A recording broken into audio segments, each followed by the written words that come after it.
às vezes, o que mina um relacionamento saudável não é a falta de amor, de carinho, de afeto, de atenção, e sim o medo, o receio de permitir que o outro vivencie essa relação no mesmo espaço em que você experiencia essa relação. Pode parecer um pouco confuso, mas a gente vai aprofundar isso um pouco mais para você refletir sobre o seu relacionamento. Eu sou a Sara, psicóloga clínica. Hoje, meu maior foco de estudos está em aspectos relacionais, então em relacionamentos humanos. E eu quero trazer uma reflexão que eu fiz na outra rede, em um vídeo um pouco menor, de uma forma um pouco mais extensa, para que a gente tenha um espaço maior para falar a respeito disso. Eu tô lendo um livro que se chama Amor em 12 Perguntas, e é dele que a gente vai tirar esse trecho que a gente vai trabalhar aqui hoje. O nosso passado é uma coleção de momentos dos quais nos recordamos. Mas à medida que esses momentos ocorrem, até que ponto você tem consciência de que está construindo memórias? Às vezes, é preciso que outra pessoa os reflita de volta para você, para que você se lembre da riqueza da vida. Um dos maiores presentes de qualquer relacionamento é a oportunidade de atravessar a vida com um parceiro que vai ajudar você a registrá-la e oferecer uma perspectiva diferente sobre os momentos mais importantes. Em um momento específico, depois de ler uma das perguntas feitas nesse livro, eu perguntei para o meu marido qual tinha sido o momento mais importante da nossa relação na perspectiva dele. E eu imaginei que ele fosse trazer momentos pontuais e muito marcantes da nossa relação para mim.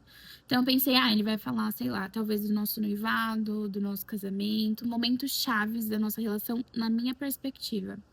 E ele me pegou completamente de surpresa, porque ele falou sobre um dia extremamente esquecido na minha memória. Falou sobre um sábado, uma tarde de um sábado, assim, bem no início do nosso relacionamento, em que de uma forma completamente despretensiosa a gente resolveu ir pro parque e fazer um piquenique. Enquanto ele falava sobre aquele momento, eu percebi o valor que aquele momento teve a partir da perspectiva dele e passou a ter um significado diferente para mim. Ele falava e eu lembrava do quanto realmente foi um momento especial. O que não teria acontecido se eu não tivesse perguntado, claro, e se eu não tivesse permitido que ele compartilhasse comigo a perspectiva dele em relação a algo tão, específico. E isso me fez pensar o quanto a gente receia se relacionar com uma pessoa diferente. Se relacionar com alguém que deseja, que sonha, que planeja, que quer e que almeja coisas diferentes de nós. Porque de fato é assustador. A gente quer, encontrar compatibilidades com o outro que faça a gente acreditar que ele possui a mesma visão de mundo que nós compartilhamos.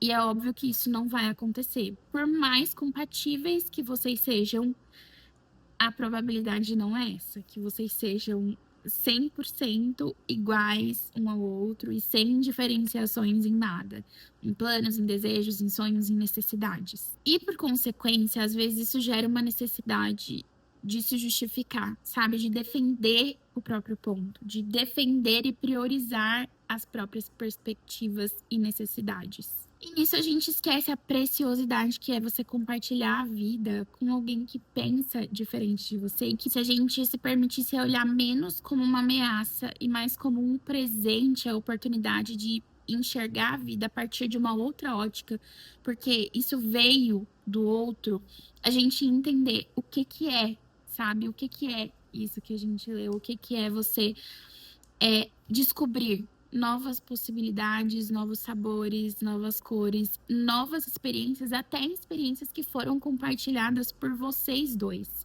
Porque cada um vivencia de uma maneira, com a própria visão de mundo, com as próprias emoções, com os próprios sentimentos. Eu costumo dizer que é natural que a gente tenha uma visão meio egocentrista em relação ao mundo, porque não tem como a gente olhar o mundo, viver as experiências com um olhar diferente do nosso. Nós nascemos como nós vamos priorizar o que é nosso, o que está em nós, o que é de nós para o outro. Mas quando a gente entra em uma relação, há uma importância muito grande em você também valorizar o que é diferente de você, o que é diferente do que é seu. E para mim essa experiência foi tão interessante porque, cara, eu tava no mesmo lugar que ele. Eu estava naquele piquenique, naquele sábado, naquela tarde. E ainda assim, eu não consegui enxergar o valor que ele enxergou naquela situação. É um exemplo específico, mas a gente pode levar para diversos outros âmbitos. Então, quantas vezes a gente se encontra em uma relação que é saudável, que tem uma troca ali genuína, mas isso vai sendo prejudicado e minado pelo nosso egoísmo. A gente começa a agir como se só por estar pensando e desejando diferente de nós, o outro estivesse tentando nos atacar de alguma maneira, quando não se trata disso. Então, às vezes, vocês vão viajar em casal, você tá com o objetivo de viajar para descansar, para ter um momento de paz, de tranquilidade, enquanto a outra pessoa tá querendo viajar para descobrir, para se aventurar em coisas diferentes. Ou então você tá a fim de sentar no sofá pra assistir uma série romântica, uma coisa bem comfy, assim, e o outro quer, tipo, ação, aventura, ou vice-versa, enfim. São exemplos que nos fazem entender o quanto constantemente o outro está desejando algo diferente de nós. E quando a gente enxerga isso como uma problemática, como algo sem solução, a gente reage também a isso muitas vezes de uma forma mais agressiva, de uma forma mais expansiva, que vai trazendo alguns impactos ali para como o outro te enxerga, para a relação em si. A questão que eu quero trazer para vocês é que a diferença em si, por si só, não é uma questão, não é um problema.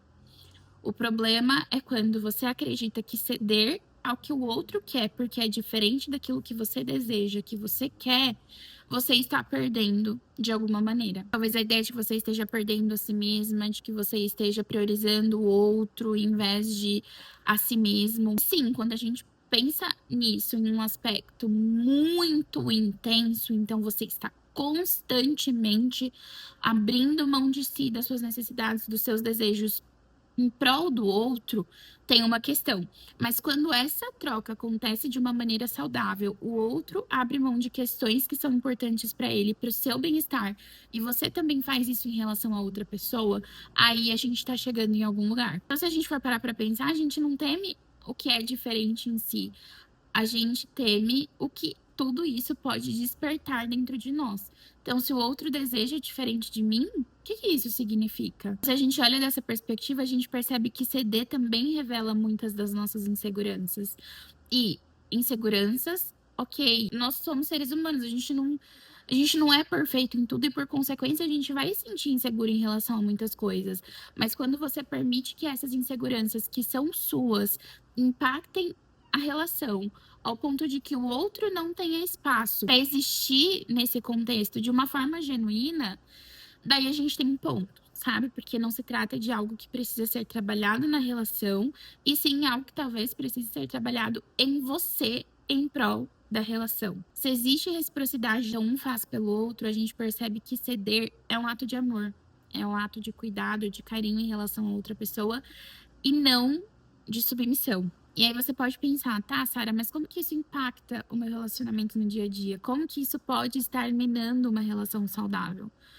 Bom, por serem pessoas diferentes, né, criados em famílias diferentes, com valores diferentes, costumes diferentes, rotinas, hábitos completamente diferentes, às vezes a gente quer impor o que é nosso ao outro. Então, no objetivo de defender a minha ideia de que o meu modo de viver, o meu modo de desejar é melhor, eu espero e desejo que o outro viva exatamente como em minhas expectativas, como em minhas idealizações. E assim, às vezes isso não é possível. Então, por exemplo, se você é uma pessoa um pouco mais diurna, o seu parceiro ou sua parceira é uma pessoa mais noturna, às vezes o que você quer é que a pessoa acorde cedo junto com você, tenha uma rotina muito parecida com a sua, para que à noite vocês consigam dormir juntos no mesmo horário, ou tenham. Só que assim, você entende que não tem como questões biológicas do outro serem alteradas a seu bel prazer.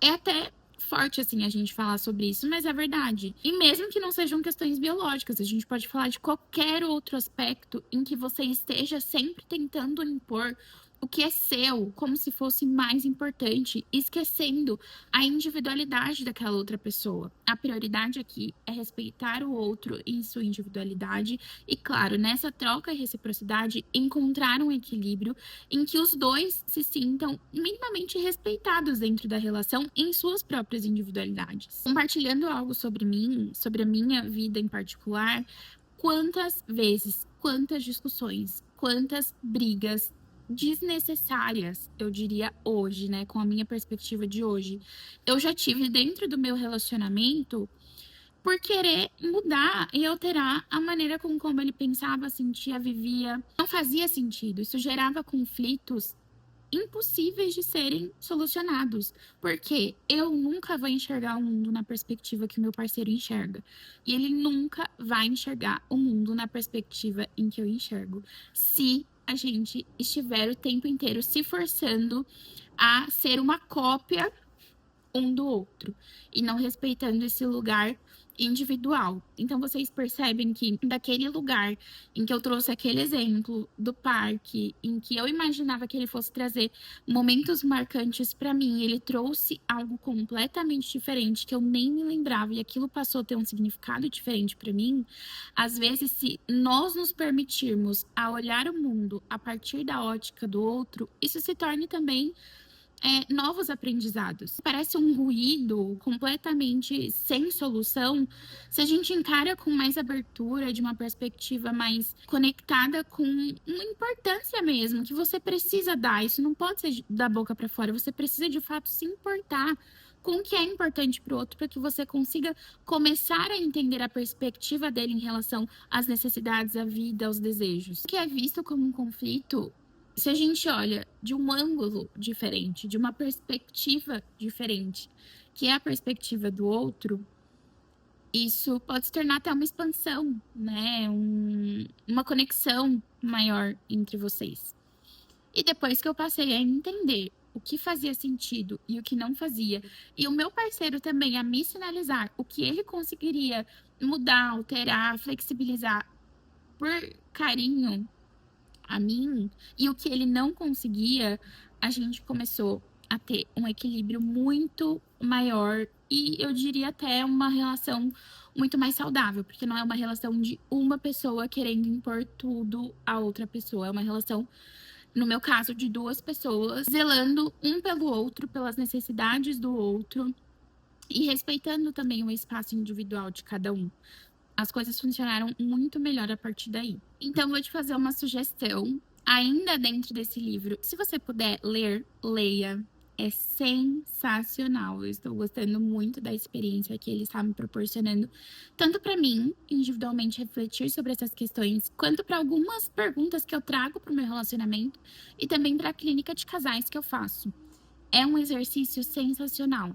Vou trazer algumas perguntas para você exercitar por aí no seu relacionamento, para se permitir a ver a vida, as experiências que vocês compartilharam com o olhar da outra pessoa. Primeira pergunta: dentre as lembranças que compartilhamos, quais são as suas 3 favoritas e por que você as valoriza? Segunda pergunta, essa também é muito boa. Qual foi sua primeira impressão sobre mim e como ela mudou ao longo do tempo? Nessa você consegue ver como que o seu parceiro ou sua parceira te enxergava lá no início e qual perspectiva ela tem de você, ele tem de você hoje em dia. É um exercício muito legal. Terceira e última, só para dar um gostinho. Quando você se sente mais perto de mim e por quê? O livro, obviamente, tem 12 perguntas, né? Todas elas, eu tô na 7ª até agora, dentro da leitura do livro, e todas elas, até o momento, trazem um impacto muito real. O autor traz, dentro do livro também, casais respondendo essas perguntas um ao outro, maneiras de trabalhar mais intensamente essas perguntas dentro da relação, caso você queira exercitar isso no seu relacionamento. Então, é uma leitura muito rica que eu indico, assim, até o momento, de olhos fechados. Se lembre, compartilhar a vida com alguém não é sobre você encontrar um espelho que te reflita de volta para você. É sobre você encontrar uma janela. Pensa nessa perspectiva que vai te permitir olhar para fora e ver novas paisagens, novas possibilidades. Isso é muito rico, é muito precioso dentro de uma relação. E pensa que se permitir a olhar a vida a partir do olhar de outra pessoa é uma experiência que você jamais teria. Porque lembra, nascemos como nós. Eu jamais conseguiria olhar a vida a partir do olhar do meu parceiro, a não ser que ele compartilhe comigo e que eu me permita receber esse partilhamento. Ceder um pouco, dar espaço para o outro, não é perder. É simplesmente ganhar a chance de viver uma vida que nós não viveríamos concentrados apenas nas nossas próprias certezas. Então, depois desse vídeo, pergunte, faça uma dessas perguntas para o seu parceiro ou para sua parceira, que você vai se surpreender com o presente que é enxergar a vida e as suas experiências também com o olhar de outra pessoa. Você gostou do vídeo? Então curte, compartilha e até o próximo. Tchau!